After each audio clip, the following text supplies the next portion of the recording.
चल रहे हो, उठ रहे हो, काम कर रहे हो, लेकिन जैसे नींद में। होश तुम्हें नहीं है।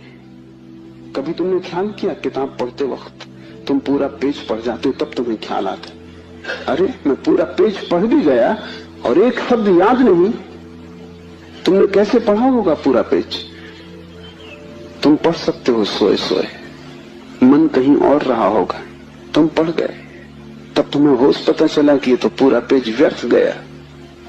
तुम कई बार रास्ते से चलते हो, तुम पूरा रास्ता चल जाते हो, तब तुम्हें ख्याल आता है कि तुम चल रहे हो। तुम काम करते हो और तुम्हें पता नहीं चलता कि तुम कर रहे हो।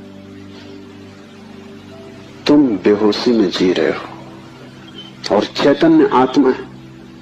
और तुम पूछते हो क्या आत्मा है? तुम चाहते हो कोई प्रमाण दे, तुम चाहते हो कोई सिद्ध करे, कोई तर्क से तुम्हें समझा दे तो तुम भी मान लो, नहीं तो तुम नास्तिक हो जाओगे।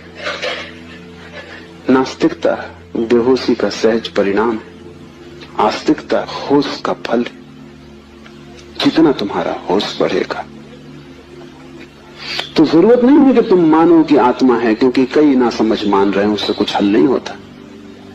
इस मुल्क में तो सभी मानते हैं कि आत्मा है, लेकिन इससे क्या फर्क पड़ता है? तुम्हारे जीवन में कोई क्रांति इससे आती नहीं। शायद तुम इसलिए मान लेते हो कि हजारों साल से दोहराया जा रहा है। सुनते सुनते तुम्हारे कान पक गए, सुनते सुनते तुम भूल ही गए हो कि संबंध में सोचना भी है।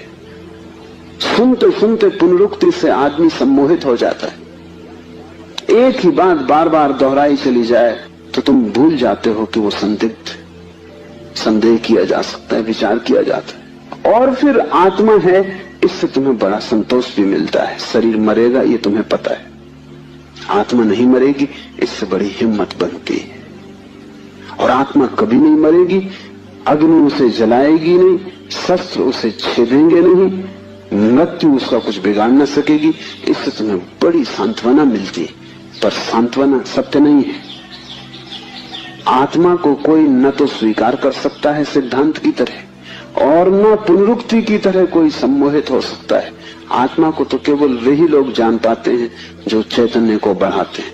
इस तरह जियो कि तुम पर राख इकट्ठी न हो, इस तरह जियो कि तुम्हारे भीतर का अंगारा जलता रहे, प्रकाशित हो। इस तरह जियो कि प्रति क्षण तुम होश में रहो, बेहोश नहीं।